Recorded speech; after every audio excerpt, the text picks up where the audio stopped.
Muito bem. Alguém está com o som ligado?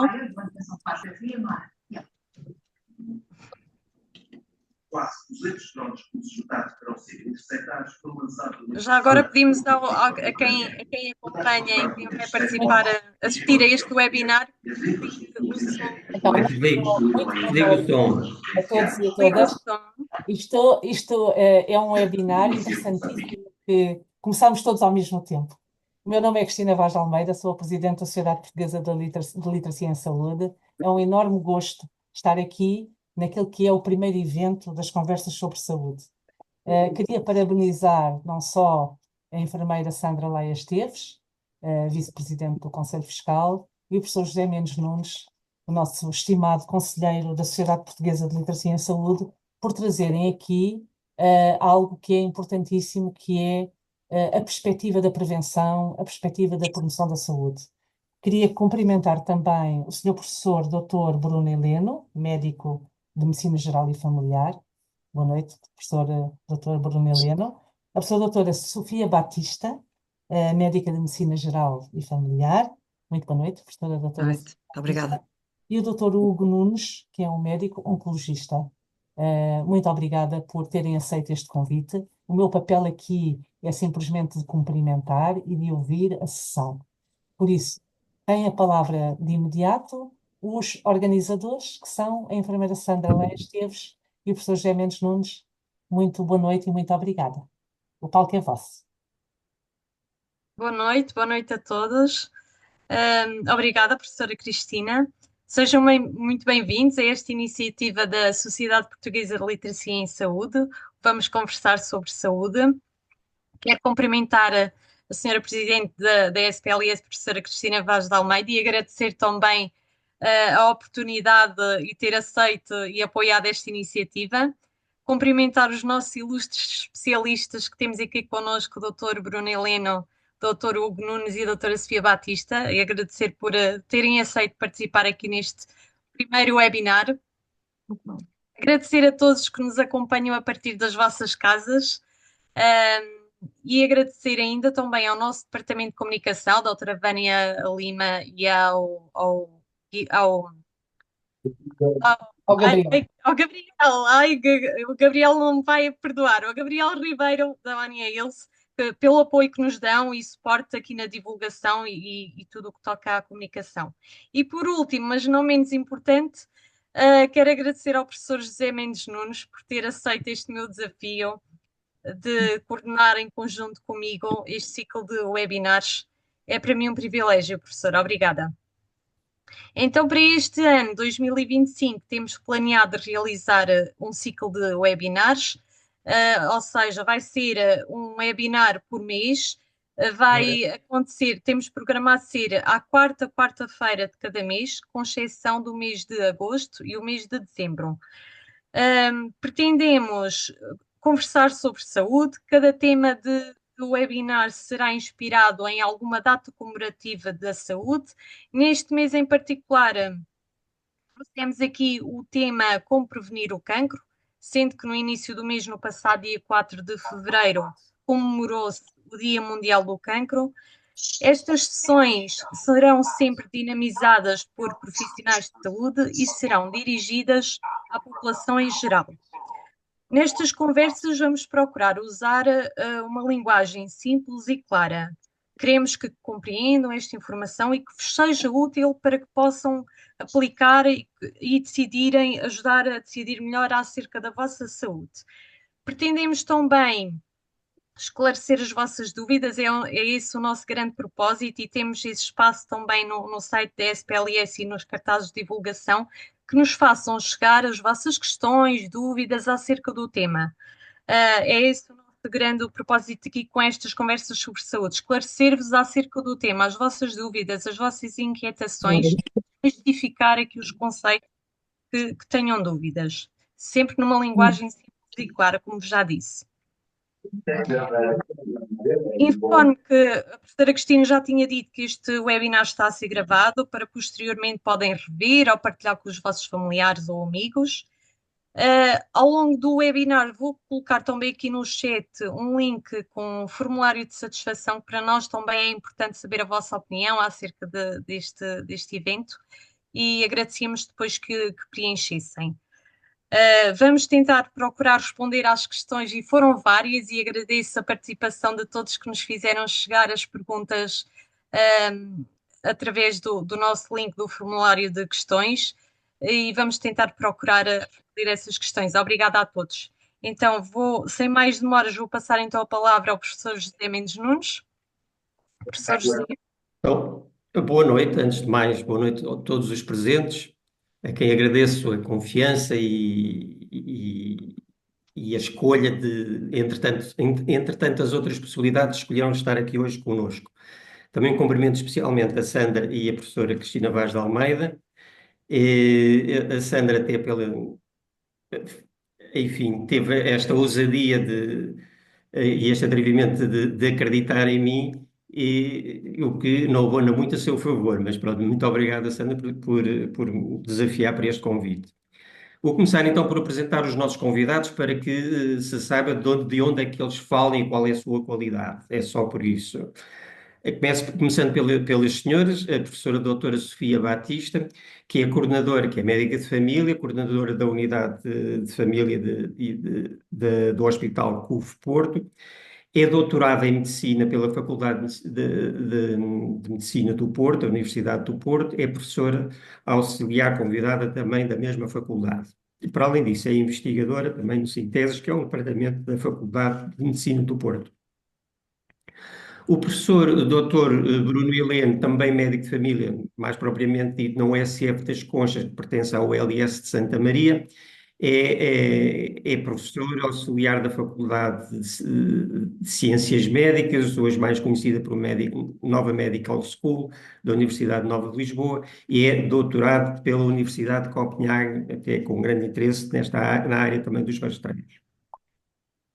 O Dr. Hugo Nunes é assistente hospitalar de Oncologia Médica do Instituto Português de Oncologia de Lisboa, é também assistente convidado de Oncologia da Nova Medical School, da Universidade Nova de Lisboa, e, para além disso, é investigador em vários ensaios clínicos, particularmente nas áreas de cancro da mama e do melanoma. Peço desculpa por este. Havia muito mais a dizer sobre os nossos convidados, mas estamos aqui para outras coisas hoje e para sermos rápidos e aproveitar ao máximo o tempo. A sessão vai demorar o máximo uma hora, e não darei o máximo, mas à volta disso. E então, desde já, agradeço a gentileza e a generosidade de participarem nesta iniciativa e que desde já aqui uma declaração de interesse, eu não tenho nenhum interesse e os convidados também não têm qualquer incompatibilidade ou algum interesse, algum compromisso com qualquer vendedor de produtos de saúde. Aqui o nosso único interesse é de contribuir para o conhecimento da população, para que possa fazer escolhas em termos de saúde, escolhas devidamente informadas. Esse é a nossa única motivação. E desde já eu agradeço muito então aqui a forma dos nossos colegas participarem nesta sessão de uma forma tão altruísta. Quero desde já pedir alguma desculpa à audiência pelo facto de muitas vezes nós podermos aqui cair no medicalese e falarmos uma linguagem que pode ser pouco inteligível. E desde já agradeço então que quem ouvir que não entenda qualquer coisa que nós digamos, por favor, coloque no chat as suas dúvidas, até porque isso contribui também para nós crescermos, para nós aprendermos, porque na verdade não somos grande coisa, mas queremos ser melhor amanhã do que somos hoje. Isso é aquele é o nosso única coisa que nos faz mexer. Bem, vamos. Alguém diz? Alguns detalhes do acordo entre a Ucrânia. Desculpa. Vamos então entrar no nosso assunto. O nosso objetivo hoje é falar sobretudo sobre a prevenção do cancro. Quanto muito, vamos também ao diagnóstico precoce, e não é tanto falar aqui sobre tratamento do cancro, não é isso que está aqui em questão. O cancro é a segunda causa de morte em Portugal depois das doenças cardiovasculares, que são vulgarmente conhecidas pela trombose e pelo infarto do coração. Mas sendo isto, sendo a segunda causa de morte, apesar de tudo, a morte por cancro em Portugal é das mais baixas da Europa. Mas sendo isto uma verdade, no entanto, há aqui uma larga margem para melhoria.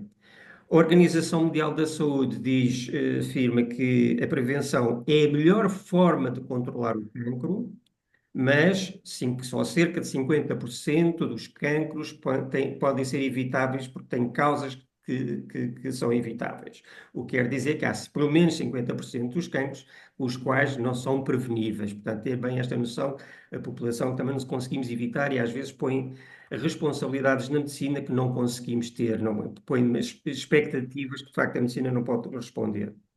E então passo aqui à Sandra para ela fazer então a primeira pergunta aos nossos convidados. Sim. Obrigada, professor José. Então, para começar, e recorrendo a uma das questões que nos fizeram chegar, passo a citar. Para nós, os leigos, o cancro é uma doença má. Para os meios de comunicação, é uma doença prolongada. Na verdade, falamos de algo que não sabemos definir. Afinal, o que é o cancro? E já agora, o que são metástases? Começava por dirigir aqui a primeira questão ao Dr. Hugo Nunes, pode ser? Claro. Antes de mais, muito boa noite a todos também e agradecer o convite porque sinto-me lisonjeado de estar neste painel com a professora Sofia Batista e com o professor Bruno Heleno. E este tipo de iniciativas que, portanto, reconheço muito mérito na Sociedade Portuguesa de Literacia em Saúde. Este tipo de iniciativas são sempre muito, muito importantes. Eu que trabalho com doentes com cancro todos os dias, sei que estas perguntas estão sempre na cabeça dos doentes e das famílias, e quando há um diagnóstico, as pessoas não estão à espera e sabem muito menos de cancro do que aquilo que nós acharíamos, tendo em conta a quantidade de informação que já está acessível a todos em vários fóruns. E, portanto, muito obrigado mais uma vez pelo convite. Indo diretamente à pergunta. A pergunta são várias perguntas, na verdade, não é? Porque as expressões utilizadas para definir o cancro, de facto, são muitas. Isso depois também é consequência das expressões utilizadas pelas próprias pessoas, pela comunicação social, pelos próprios médicos, mas para tentar definir o cancro para quem não percebe, para quem não é profissional de saúde e não percebe de doenças, o cancro, na prática, é uma doença que decorre de determinados erros no funcionamento das células, e as células é aquilo que constitui o nosso organismo, todos os órgãos e todos os sistemas de órgãos. Portanto, virtualmente o cancro pode originar-se em qualquer órgão do corpo humano, e, portanto, são erros que ocorrem nas células, fazendo com que elas percam alguns mecanismos de controle da sua divisão celular. Portanto, as células habitualmente dividem-se com uma cadência, vamos dizer, normal, fisiológica, e que é aquela que mantém o nosso corpo a funcionar no dia a dia, mas às vezes por erros que têm a ver com a própria maquinaria dentro da célula, ela perde esse controle e, portanto, a célula replica-se, divide-se e cresce mais depressa do que é normal. E isso traz uma consequência, que é, naquela localização onde isso acontece, começa a crescer uma coisa que não devia crescer, porque começa a crescer uma massa de células, e é por isso que se chama, no fundo, tumor. Portanto, um tumor, um cancro, é um tumor que tem um crescimento que não é controlado. Existem tumores benignos. Os tumores benignos, eventualmente, são células também que crescem um bocadinho mais do que o habitual, mas não causam grande problema. Os tumores malignos, e são esses que nós habitualmente designamos por cancro, são tumores que crescem de forma muito descontrolada e de forma substancial, de forma a colocarem problemas onde eles se originam, porque são lesões ocupantes de espaço. E leva-me à segunda questão desta primeira pergunta, que é a questão das metástases. Aquilo que define depois também o cancro, portanto, os tumores malignos, é que estas células têm capacidade de invadir e entrar na corrente sanguínea e navegar até órgãos à distância onde o tumor se formou inicialmente. E formar à distância do local onde se originou o tumor inicialmente aquilo que se designam de metástases. E isso é uma característica muito específica dos tumores malignos, vulgarmente designados por cancros, porque ao crescer localmente, ocupam espaço localmente, mas ao enviarem células para a corrente sanguínea e que se vão depositar em órgãos à distância e crescer nessas localizações mais longínquas, vão dar metástases que vão fazer exatamente a mesma coisa que o tumor primário, que é crescer naqueles órgãos e, no limite, levar à falência de determinados órgãos. E é por isso que o cancro, infelizmente, é uma doença que pode matar. Espero ter sido claro, mas estou disponível para receber perguntas de volta se não fui totalmente claro. Sim, eu também penso que foi, mas estamos abertos a isso. Deixem-me só reforçar aqui, é importante quem está a assistir que desligue os microfones, por favor. Acaba por interferir aqui com a intervenção dos nossos preletores. Então, uma segunda questão. Paulo, só permite-me só aqui acrescentar um Claro que aspecto. sim, claro que E sim. agora aproveito para dar um viva a todos e dizer que estou muito feliz, honrada por estar aqui hoje e que é tão bom ver que a esta hora da noite, depois certamente um dia muito cansativo para muitos, e estamos aqui muitos de nós reunidos e portanto estendo um cumprimento a todos e não vou agora entrar aqui numa individualização para também não perdermos tempo com isso, mas um cumprimento muito caloroso para todos. E gostava só de pegar aí numa, porque acho que houve, e depois desta excelente explicação do Dr. Hugo, mas dizer que há aí uma partícula nessa questão que me parece muito importante, porque a pessoa refere, para nós leigos é uma doença má, na comunicação social é uma doença prolongada, e isto é muito importante, esta nota, porque de facto eu acho que temos aqui cultivado uma cultura de eufemismo, porque doença prolongada, hoje em dia temos. A diabetes é uma doença prolongada, a hipertensão é uma doença prolongada. Temos tanta doença prolongada, não é? A osteoporose é uma doença prolongada. Podemos aqui, não saímos daqui hoje de falar de... E, portanto, é uma má forma de abordar o cancro.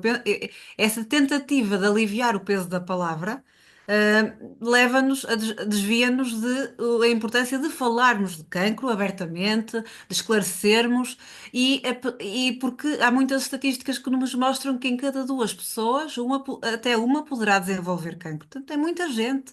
E por isso, acho que chega um pouco deste eufemismo e temos que começar a falar mais da palavra cancro, que é uma palavra difícil e vai continuar a ser para todos, claro. Obrigada. Obrigada, doutora Sofia, por essa chega e é sem dúvida isso. Nós não tivemos a oportunidade de reunir antes de entrar aqui no evento, mas todos os coletores, apesar de dirigir a questão, posso dirigir apenas a um, mas são livres de responder a todos, está bem?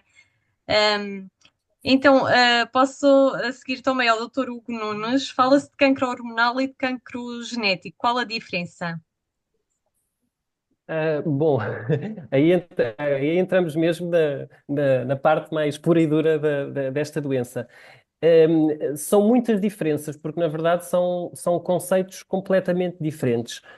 E eu começaria talvez, e vou tentar ser o mais simples e direto possível.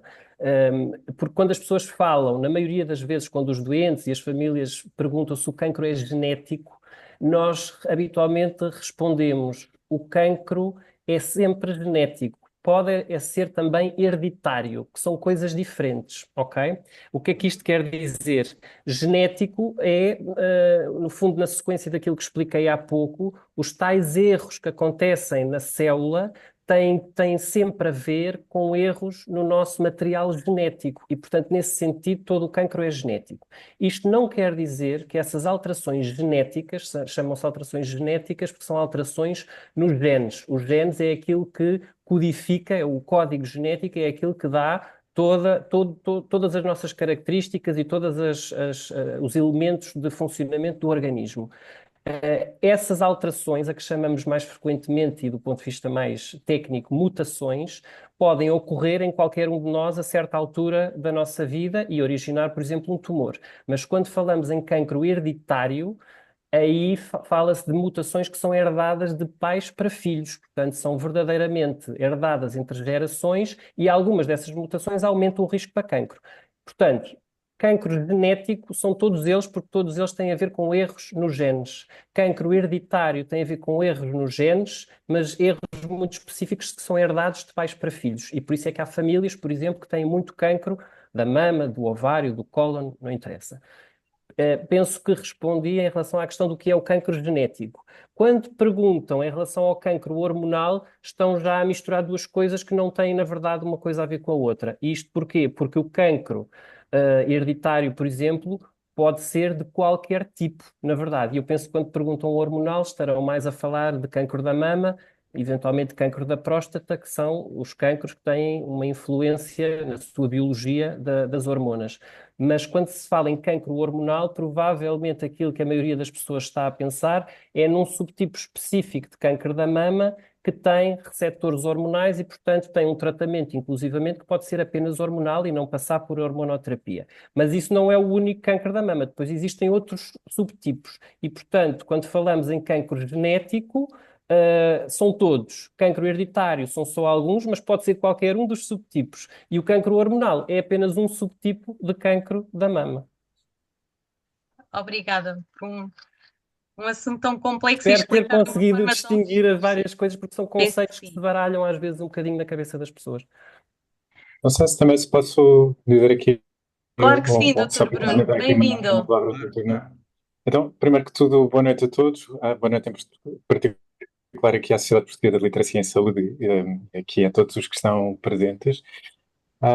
Eu acho que é frequente ter em consulta pessoas, não é, que têm um familiar com cancro, não é, e depois de passar a preocupação do que é que se vai passar com o seu próprio familiar, as pessoas também olham um pouco para dentro, ou às vezes até são as próprias pessoas que têm o cancro que estão mais preocupadas com os seus familiares e com a possibilidade de acontecer esta doença para com eles, não é? E nós não nos podemos esquecer que há duas afirmações verdadeiras no que eu vou dizer agora, não é? O primeiro, o ter um familiar com cancro geralmente aumenta um bocadinho o risco dos familiares das outras pessoas de família terem cancro, mas ao mesmo tempo, a maior parte dos familiares diretos das pessoas que têm cancro não vão desenvolver cancro, não é? Ou seja, ter um risco ligeiramente aumentado não significa que de repente todas as pessoas da família tenham uma espada em cima da cabeça, não é? E isso eu acho que é uma mensagem que também é muito importante nós passarmos, que é a maior parte dos familiares das pessoas que sofrem de cancro, felizmente, vão continuar a ser pessoas saudáveis e sem cancro.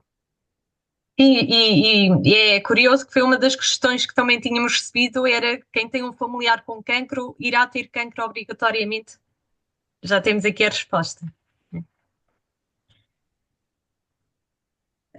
Avançando então, diz que o cancro é cada vez mais frequente em todas as idades e temos constatado isso, não é? Quais são as razões conhecidas e quais os principais fatores de risco que possam aqui partilhar? Doutora Sofia. Muito bem. Aqui os fatores de risco são fatores de risco que são bem conhecidos, mas que importa lembrar, não é? Os principais fatores de risco para cancro e de resto, como bem apresentava o professor José Mendes Nunes, dizia-nos que a primeira causa de morte em Portugal são as doenças cardiovasculares, segunda causa de morte o cancro, e estas duas causas de morte partilham muitos fatores de risco. E, portanto, realmente, quando nós conseguimos intervir nestes fatores de risco que eu vou agora elencar, conseguimos prevenir ambas estas situações que todos queremos naturalmente evitar ao longo da nossa vida. Mas temos que falar do tabaco, naturalmente, do álcool, e que agora aqui uma nota mais pessoal minha, eu acredito que tem sido, que é pouco falado. Cada vez mais temos estudos que nos mostram que não há doses seguras de álcool, o que é diferente das pessoas. Não, muitas vezes tenho pacientes que dizem, mas eu não me embebedo, eu bebo com parcimónia. Pronto, claro que faz diferença isto. Até tal como no tabaco, a carga tabágica importa. Não, não fumar é o melhor, mas é diferente fumar um cigarro por dia ou um maço, não é? Claro que sim.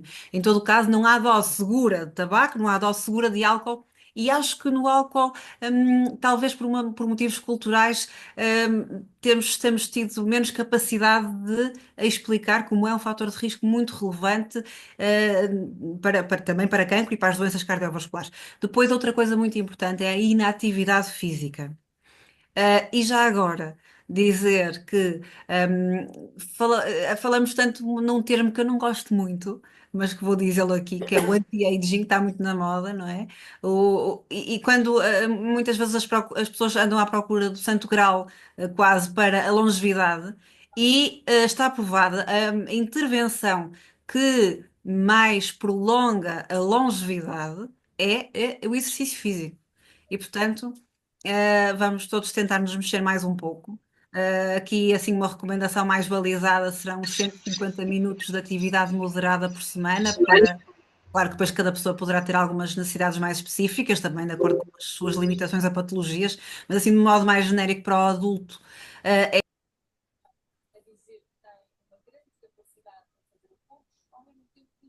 Deixamos de ouvir. alguém me silenciou ou eu silenciei por alguma razão.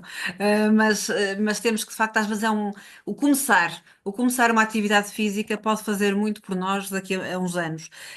Tabaco, álcool, a dieta equilibrada e variada, fazermos exercício regular ou, pelo contrário, a inatividade física como fator de risco. E depois ainda mais duas coisas que eu gostava de falar muito rapidamente. A poluição atmosférica também é um fator de risco para cancro. Naturalmente que aí não está tão dependente diretamente de cada um, mas está dependente de todos e das ações que os decisores políticos também têm, e sabemos que há regiões do mundo onde a poluição de facto é um problema terrível. E depois as infecções por alguns vírus também estão implicadas no risco para cancro. Podemos falar de vários, podemos falar da cabeça do HPV, do vírus do papiloma humano, que pode levar a infecção, pode aumentar o risco de haver um cancro do colo do útero, por exemplo, e também os vírus da hepatite B e C, que poderão levar a um cancro do fígado, e mesmo o Epstein-Barr vírus, portanto, é um outro vírus que também pode levar a alguns tipos de cancro. E assim, de uma maneira geral, tabaco, álcool, dieta, inatividade física, poluição, infecções por alguns vírus são, assim, os principais fatores de risco para cancro e, portanto, não sei se algum dos colegas de painel gostaria de acrescentar algum que me tenha escapado. Posso Talvez só... podemos falar Posso... não segura, seja uma coisa que também podíamos acrescentar à tua lista, Sofia, não é? Desculpa, Ou seja, a exposição à radiação ultravioleta não protegida, a muito bem exposição lembrado. prolongada nos períodos mais críticos também está associada ao aumento de um conjunto de cancros de pele, melanoma incluído, que é dos mais letais. Dizes bem, e a questão da exposição solar, de evitarmos naturalmente, bem, sabemos aqueles cuidados todos, particularmente no verão, mas todo o ano, dos momentos de maior calor, mas também nunca esquecer os solários, completamente contraindicados e aqui com uma intensidade de radiação violeta importante e que aumenta o risco de cancro. Só se queria aqui a pôr em comparação com aquilo que é os fatores de risco em relação àquilo que é a Europa. Estamos a comparar Portugal com a Europa. Isto, o último relatório, que é de já 2025 da OCDE, em que o fator de risco em que nós estamos mais em déficit é precisamente o sedentarismo, ou seja, a ausência de atividade física regular. Depois, aquele que também é muito importante é, de facto, o consumo de álcool, é o segundo. De facto, somos os que têm mais consumo, um dos que tem mais consumo de álcool. Consumimos à volta de 10 litros por pessoa, o que significa que alguém anda a beber por mim, porque eu não tenho bebido, não bebo, até porque sou alérgico ao álcool. Portanto, o álcool, de facto, é um fator que é, de certo modo, desculpabilizado, descriminalizado, e estamos a falar de álcool, não quer dizer que seja o vinho, não é? Porque felizmente parece que, segundo os últimos estudos, nos adolescentes, nos 15 anos, esse consumo de álcool parece que melhorou um bocadinho, mas as senhoras estão a ficar pior. O que é a mesma coisa em relação aos hábitos tabágicos. Fizemos um grande avanço nos hábitos tabágicos, estamos nos 14%, segundo a a OCDE. Em relação, mas infelizmente nos adolescentes, em 2021, pela primeira vez, as adolescentes estão a fumar mais do que os adolescentes, as raparigas estão a fumar mais do que os homens. Por favor, isto é uma coisa universal. O oprimido tende a copiar os vícios do opressor, portanto, libertem-se, mas não copiem os nossos vícios. Depois, a professora Sofia Batista falou muito bem da poluição atmosférica. Felizmente, em comparação com o resto da Europa, nós não estamos mal nesse âmbito, estamos mais mal na exposição profissional. Aí é que esse é um fator que a gente tem que ter importância. As pessoas não se protegem no exercício de algumas profissões que são de maior risco. em relação também aos vírus, nomeadamente do vírus do papiloma humano e também da hepatite B. Felizmente, temos uma grande coisa, é que somos os campeões na Europa da vacinação. Há uma enorme aderência à vacinação para o papiloma humano, que ainda não sabemos qual é o impacto que vai ter daqui a tempo, e não sabemos qual é o impacto da vacinação em relação ao cancro do colo do útero. Depois, também em relação ao facto da vacina da hepatite B ser feita logo à nascente, onde temos quase uma cobertura de 99%, o que é fantástico. Estamos todos parabéns, acho que somos os campeões do mundo em relação a isso. Agora, um outro fator de risco que é muito importante é, de facto, a obesidade, que é um fator de risco associado a todos os tipos de cancro. E que está por trás disto, claro, a alimentação e o exercício físico. A alimentação, que é o consumo de fruta, as pessoas não consomem fruta, embora tenha melhorado. Nós estamos pior do que o resto da Europa também, e é o consumo de legumes. E aqui depois há aqui um outro problema que é a diferença entre os estratos sociais, aqui no sentido de que os ricos, estes fatores são menos maus, mas os pobres têm estes fatores muito menos controlados, nomeadamente a obesidade, que é muito mais frequente nos pobres do que, de facto, nos ricos. E isto é mais uma das razões também para as grandes desigualdades em saúde que é importante nós combatermos. Já agora, em relação à aderência. Pronto, ia falar depois de uns questões, mas a gente depois vai falar de questões. Perdão. Sim, numa Posso, segunda. Sim. Obrigada pelas partilhas. Alguém queria falar alguma coisa? Ouvi? Não. posso, posso só dizer que nós falamos de todos estes fatores de risco, não é? São os 10 fatores de risco talvez mais importantes em termos de cancro, mas queria só reforçar que acima de todos está o tabaco, não é? Portanto, em termos absolutos, em Portugal e nos países ocidentais, os cancros devidos ao tabaco são 4 vezes mais do que os cancros devidos aos segundos, terceiros, quartos e quintos fatores de risco, não é? Portanto, eles são todos importantes, mas não nos podemos esquecer, de facto, o tabaco é das grandes causas de neoplasia evitável, não, de cancro evitável em todos os países ocidentais, como é Portugal. Eu só vou acrescentar aquilo que o professor Bruno Heleno disse, que eu acho que é interessantíssimo e é importantíssimo, que é não só o fumador, mas também o fumador passivo, não é? Porque não é só aquele que fuma, mas aquele que vive no ambiente de fumo. A propósito daquilo que o professor José Mendes Nunes disse das mortes por poluição, os dados que saíram recentemente apontam para 60.000 mortes na Europa devido à poluição. Em Portugal, no ano passado, morreram cerca de 2.000 pessoas devido à poluição. E claro que tinham comorbilidades e tinham muitas delas também com cancro, mas é um 2.000 pessoas que morreram devido à poluição, já disse. Sim, sim. Só para reforçar aquilo também que o professor Bruno Heleno disse, que é importantíssimo, realmente o tabaco tem que ser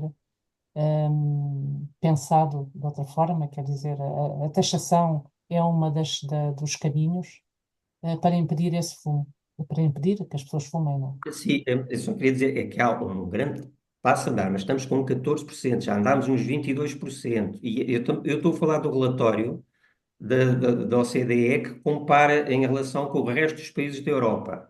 Nós estamos, de facto, é desejável que devemos estar muito melhor.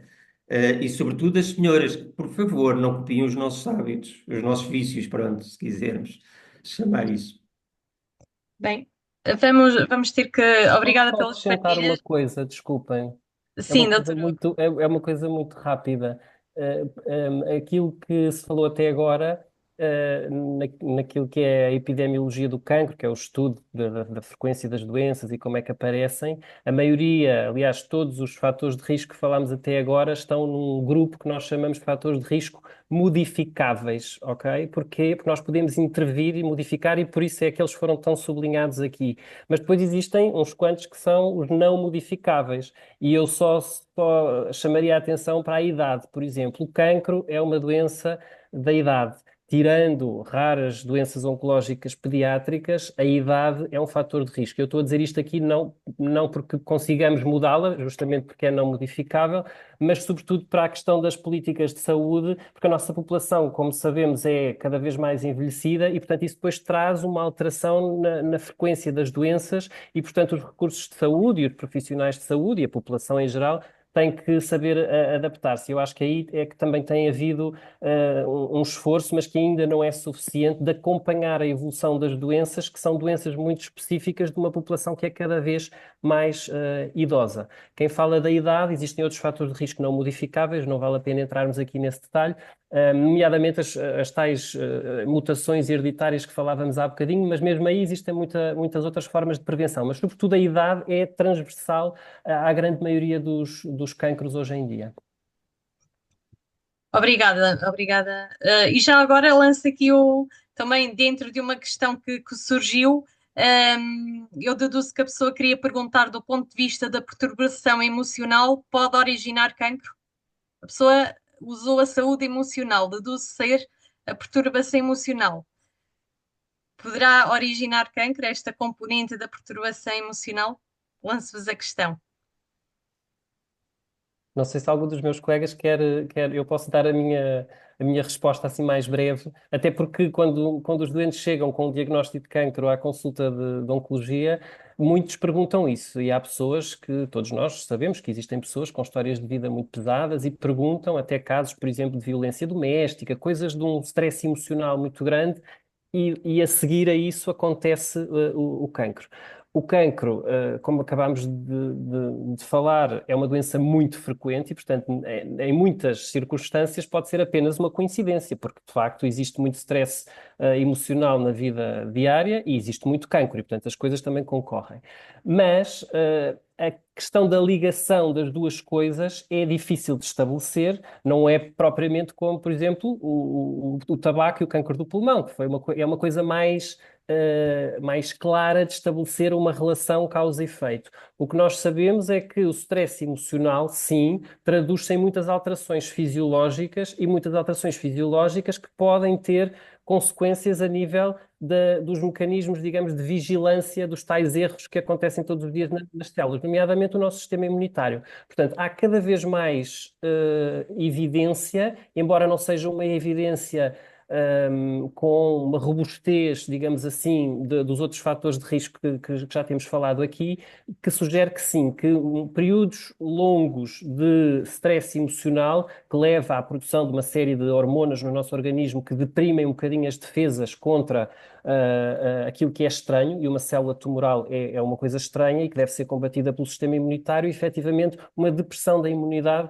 pode originar vários tumores. Isso, aliás, é conhecido até no contexto de outras doenças que é preciso induzir uma imunodepressão, ou seja, deprimir o sistema imunitário, e surgem tumores malignos, porque o sistema imunitário, no fundo, vigia o surgimento de células anormais. E, portanto, períodos prolongados de stress emocional podem levar a um certo estado de imunossupressão que pode, de facto, explotar o surgimento de tumores malignos. E também há outra ligação importante que eu acrescentaria aqui, porque de facto é difícil encontrarmos uma evidência robusta que ligue de maneira inequívoca, causal, o stress ao aparecimento do cancro. Há esta questão da imunidade que é importante, e depois também há outra questão que é: nós sabemos que uma pessoa que está sujeita a elevados níveis de stress, que desenvolve uma perturbação da ansiedade ou até uma perturbação depressiva, também tem um risco maior de ter comportamentos que são fatores de risco para cancro, para se alimentar pior, para beber mais álcool, para fumar mais, para fazer menos exercício. E ora aí, sim, temos também aqui esta ligação mais indireta do stress, ao cancro. Obrigada, doutora Sofia. E já agora, já falamos aqui também do ponto de vista nutricional, a importância que tem, o peso que tem. Uma das questões que surgiu foi: cozinhar ou aquecer os alimentos no micro-ondas favorece o cancro? Eu talvez possa pegar nesta pergunta. Há radiação que causa cancro, não é? Nós há pouco falámos da radiação ultravioleta da exposição solar. Todos nós ouvimos falar da história de Chernobyl na atual Ucrânia, não é? E do aumento de cancros que houve naquela população, sobretudo na mais próxima da central. Portanto, sabemos que há determinados tipos de radiação que estão associados a cancro. A radiação dos micro-ondas não faz parte deste tipo de radiação, ou seja, ela não é radiação com energia suficiente para tirar pedaços dos átomos, ou seja, e com isso destabilizar as células, as moléculas que compõem as células, não é? Portanto, ao contrário de outros tipos de radiação ionizante, como é o raio-x, como é alguma radiação ultravioleta, a radiação dos micro-ondas, que se saiba, não tem essa capacidade de provocar cancro. E o tipo de Eu, recipiente onde é aquecido o alimento pode influenciar. era isso que eu ia dizer, quer dizer, não há nenhuma evidência, não tem nada a ver com os micro-ondas, tem a ver é com os alimentos que se lá põem. Muitas vezes pode haver o tipo de facto, de recipiente que é utilizado, se não tiverem nas devidas condições, e um outro aspecto é que muitas vezes há uma tendência para usar no micro-ondas alimentos que são ultraprocessados. E esses sim, esses são consequência mas isso não são consequência de cancro. Mas isso não, a culpa não é do micro-ondas aí. Portanto, e além disso, o micro-ondas até tem às vezes algumas vantagens que é um aquecimento rápido e que permite manter muitas propriedades dos produtos alimentares. Portanto, vamos. Sandra, temos que. Sim, E Passamos. já só passo. mesmo uma coisa muito rápida, porque já há aqui uma questão no chat há algum tempo e tem que ver com o que estamos a falar. Só para não deixar aqui por responder a Nelma, boa noite, que diz que nos questiona sobre a carne vermelha. E de facto, não há muita evidência específica para culparmos determinados alimentos e relacioná-los diretamente com o cancro, mas em relação à carne vermelha, há estudos que estabelecem uma ligação com o aumento de risco particularmente do cancro coloretal. Muito bem. Obrigada, doutora Sofia. Então, Iria ser a pergunta a seguir aqui da Nelma. E obrigada, Nelma, por ter colocado a questão. Eu peço desculpa estar aqui a desorientar os moderadores. Não está de todo a desorientar. Isso Adiantou. até ajudou, até ajudou. Adiantou.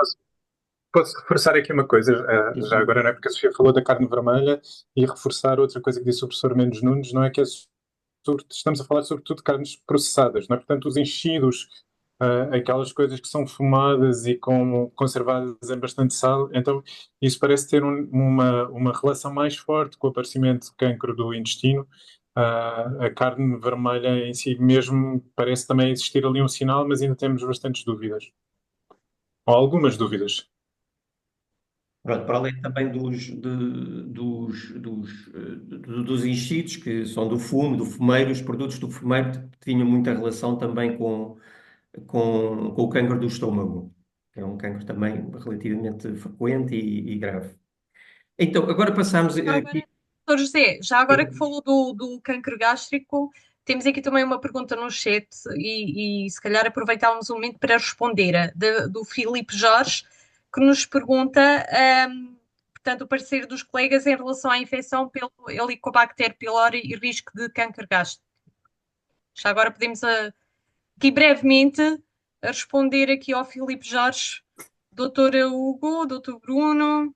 Sim, eu posso responder, e não precisamos de perder muito tempo. Existe uma relação direta entre infecção Helicobacter pylori e cancro gástrico, mas é um cancro muito específico do estômago, que é um linfoma das células do sistema imunitário da mucosa gástrica.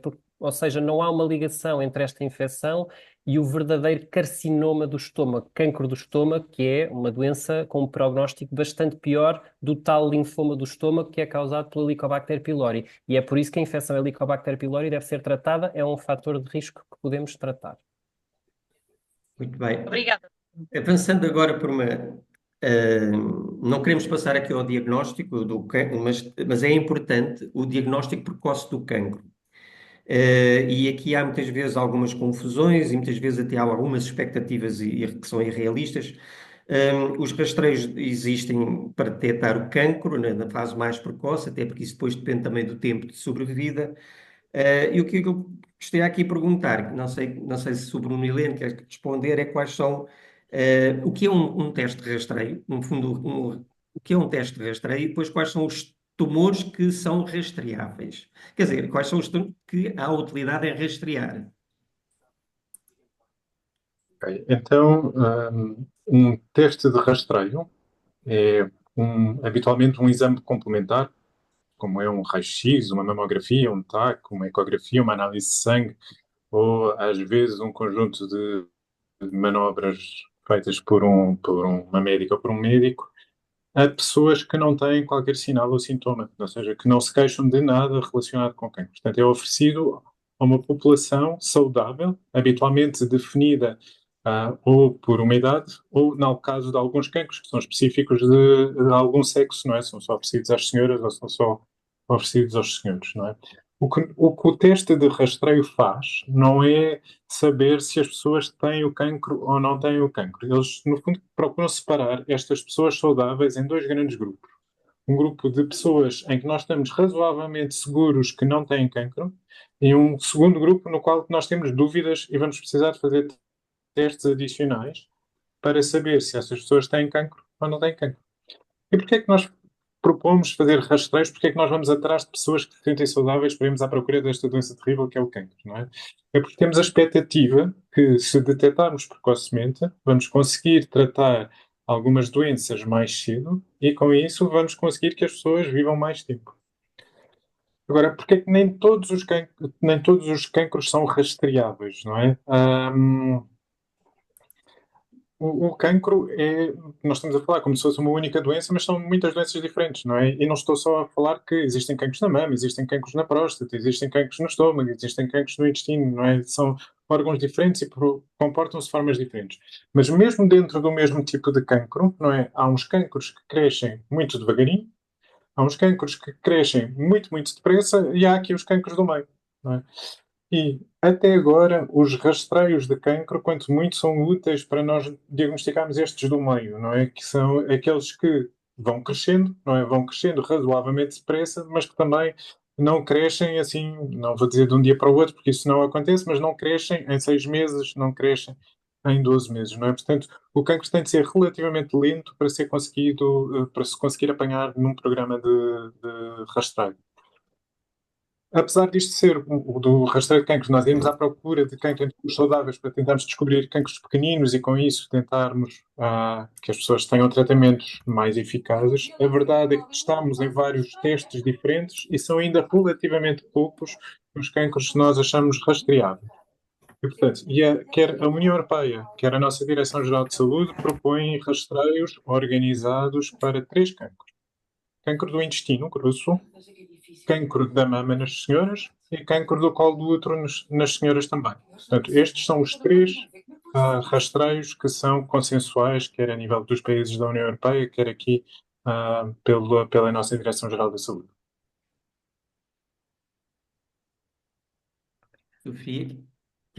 Sofia Batista, quer acrescentar alguma coisa?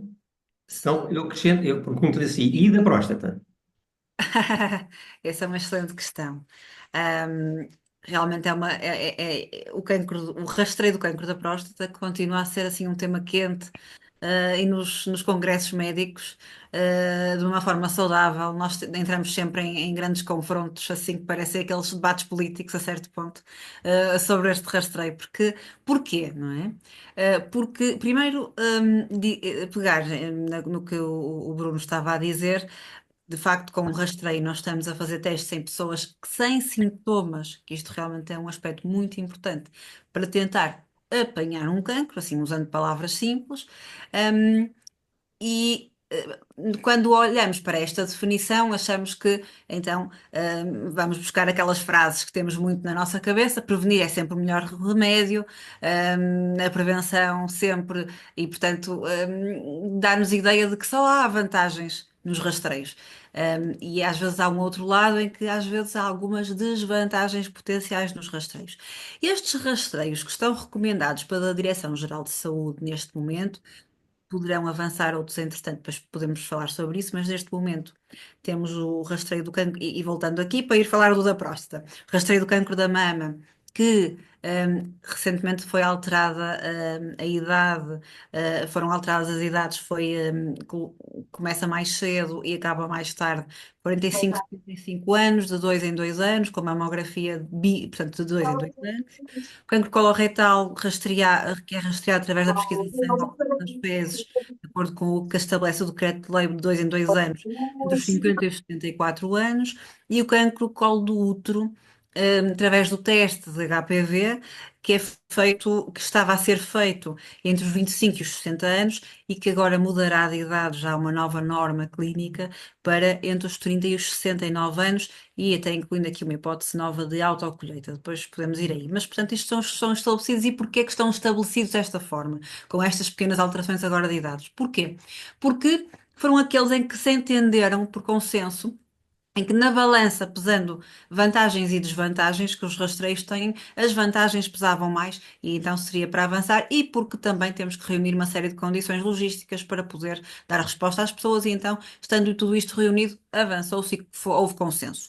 No rastreio do cancro da próstata, não há um consenso de que nesta balança de vantagens e desvantagens seja inequívoco, ou seja, o rastreio do cancro da próstata é feito aos homens, e poderá ser feito aos homens e ali numa faixa etária que também não é consensual, mas que se fala entre os 55 e os 70, 75 anos, e que é um rastreio que tenha, para dar aqui uma ideia das vantagens, o que mostram os estudos, quando eu convido 1.000 homens para esse rastreio com o teste do PSA, bem conhecido, poderei evitar 2 mortes, mas sabemos que temos uma taxa alta de pessoas, desses 1.000 convidados, poderão ser 50 mais ou menos, que vão ter um diagnóstico de cancro, que não precisaria de ter sido feito. Ou seja, essas pessoas, se não tivessem feito o rastreio, nunca saberiam que tinham o cancro, nunca teriam queixas nem morreriam desse cancro e não teriam que fazer algumas intervenções, que por vezes até acabam por fazer, que acabam por ser desnecessárias. Eu sei que isto é um conceito um pouco difícil e até é difícil de explicar. E por isso há aqui algumas vantagens e outras desvantagens. Vamos colocar rótulo, vamos fazer procedimentos desnecessários em algumas pessoas, mas conseguimos poupar mortes, é verdade. E portanto ficamos aqui nesta grande ambivalência e por isso o que está definido neste momento é que na generalidade dos homens haja uma conversa, uma decisão partilhada entre o médico e o paciente e que se expliquem estas coisas e o paciente percebe o que é que para si pode ser mais importante e se quer de facto ser incluído neste programa, neste rastreio, através do teste do PSA. Também é importante mencionar que isto não se aplica se há um pai ou um irmão com cancro da próstata, aí é um fator de risco importante e aí há mais consenso de que é realmente relevante fazer o rastreio nestes homens que têm um familiar de primeiro grau, irmão, pai com cancro da próstata. Portanto, aqui há menos, aqui já não é uma área cinzenta de tanto debate. Nos outros casos, continua a ser assim, embora eu acho que haja aqui uma brecha de esperança, porque, entretanto, além do PSA, que foi um teste inicialmente feito para seguir cancros e não para os rastrear, começamos a ter alguns algoritmos de risco que podem ser aplicados e também a utilização da ressonância magnética da próstata, que pode evitar algumas biópsias e alguns diagnósticos desnecessários. Portanto, estamos aqui, se calhar, num momento de charneira, ou seja, num momento em que algumas coisas poderão mudar, e tornar este rastreio, numa zona menos cinzenta. De qualquer forma, aqui sublinhar que, de facto, podem-se salvar duas contra 48 que vão ter um diagnóstico e vão ser sujeitos como aos outros dois, como aqueles que fariam mal. Sujeitos a tratamentos que implicam muitas, disfunção sexual, incontinência urinária, infecções, portanto, um grande cortejo de complicações para alguém que nunca iria ter problema por isso. Por isso é que isto Mas é tão importante cada um falar sobre decidir. isto e que as pessoas pensem Cada nos um seus decidir. valores e preferências. Eu só posso dar 2 exemplos em que falei com os meus pacientes sobre isto, numa conversa aberta e franca, em que tentei explicar. Isto não é fácil de explicar, nem é fácil de compreender. Acho que é um bocadinho até às vezes um conceito mesmo, que não nos é natural, não é? Porque é que um rastreio pode ter desvantagens? E alguns homens disseram.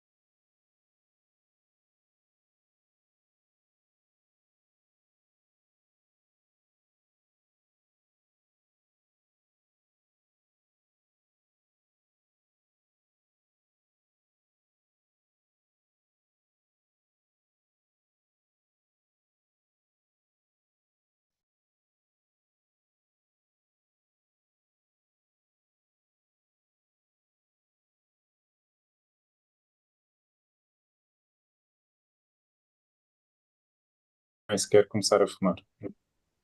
E, e é a mensagem que sempre me perguntam sobre rastreio do cancro do pulmão, não posso deixar de dizer que a medida mais importante de prevenção de cancro do pulmão é deixar de fumar. Posto isto, existem estudos importantes, quer feitos nos Estados Unidos, quer feitos na Europa, que mostram que nós, num grupo muito selecionado de pessoas que fumaram mesmo muito, não é? Que fumaram pelo menos um maço por dia durante 30 anos seguidos, não é? E que, em pessoas que têm estas características, que fazer rastreio com TAC pode diminuir o número de mortes por cancro do pulmão.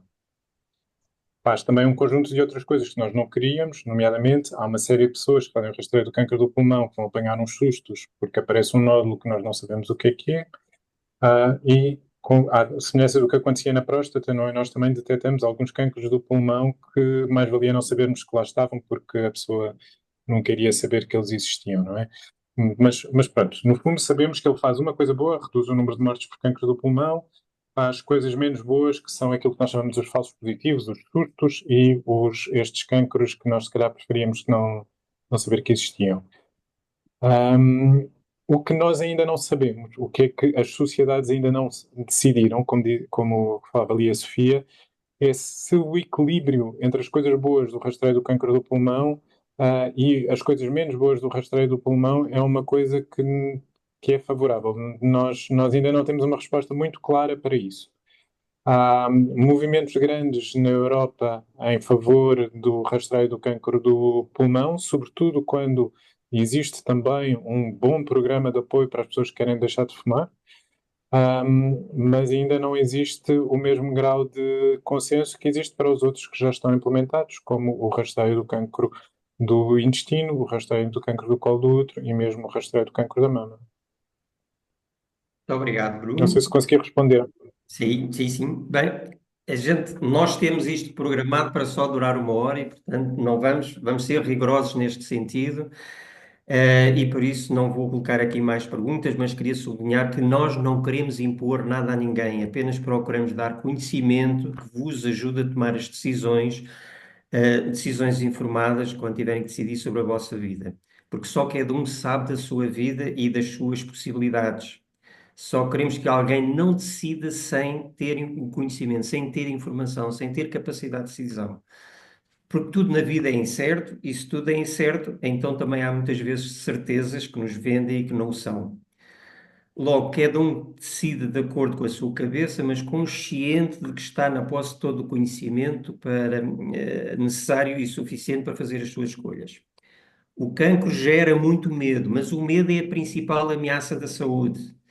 Viver com medo já é em si insano, isto é, já é contra a saúde. É um pouco como viajar. Viajar é maravilhoso. Esta vida é de facto uma viagem. Pronto,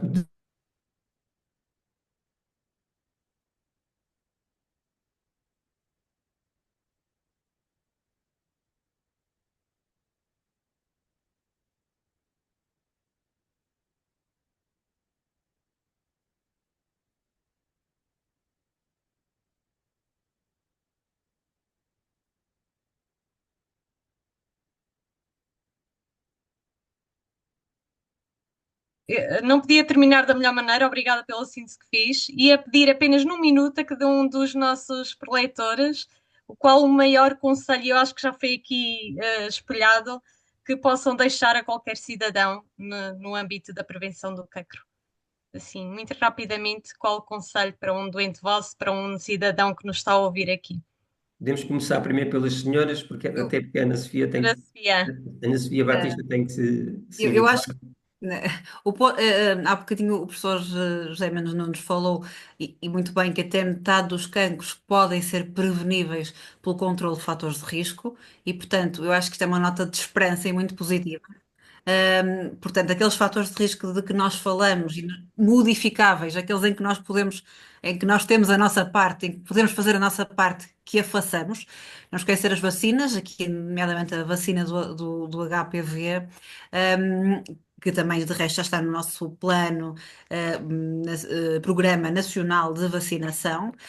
E depois fazer os rastreios que estão recomendados, e é sempre manter um acompanhamento com o médico de família, que é um médico da continuidade de cuidados, que poderá também resolver algumas dúvidas e apoiar, nomeadamente, na parte dos fatores de risco modificáveis, que dependem muito de cada um, mas, por exemplo, apoiar um processo de cessação tabágica, parar de fumar, pode ser realmente uma decisão que mude a sua vida.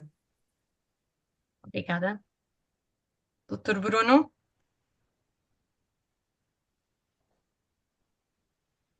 Ora, eu se calhar ia dizer uma coisa um bocadinho ao lado, que é, hum, apesar de existirem cancros preveníveis, não é? 4 em cada 10 podem ser potencialmente preveníveis, nós não podemos estigmatizar quem tem cancro, não é? Para já, porque há 6 em 10 que não são preveníveis, não é? E já basta a pessoa ter um diagnóstico de cancro do que ter a culpa de poder pensar que podia ter feito coisas diferentes na sua vida, não é? Portanto, hum, prevenção é importante e promoção de saúde é importante em termos de políticas de saúde pública, nós permitirmos que as pessoas tenham as vidas mais saudáveis que possam ter, que possam fazer a atividade física com facilidade e sem grande sacrifício, que tenham boas escolhas alimentares, porque de facto as escolhas mais saudáveis são mais baratas e mais acessíveis do que as menos saudáveis. Tentarmos ajudar quem queira deixar de fumar é uma ótima medida de promoção de saúde. Não precisamos de estigmatizar, não precisamos de culpabilizar quem já está doente. Obrigada. Doutor Hugo? Eu não quero ser monótono, mas faço minhas as palavras dos meus dois colegas de painel. Eu acho que o mais importante falou-se aqui muito de fatores de risco que são modificáveis e, portanto, acho que essa é a mensagem principal em relação à prevenção. Há muita coisa que se pode fazer, de facto, para diminuir o risco de ter cancro, que nunca conseguimos diminuir para zero, efetivamente. Portanto, ele vai sempre existir. Depois, aderir aos programas de rastreio que já são prática, porque, e na sequência do que foi dito aqui, os programas de rastreio que são feitos atualmente são baseados em ciência robusta, com muito número de doentes e com impacto na sobrevivência de cada um destes tumores. E, finalmente, sublinhar também que ter um diagnóstico de cancro, hoje em dia, e dependendo, obviamente, de cada situação, não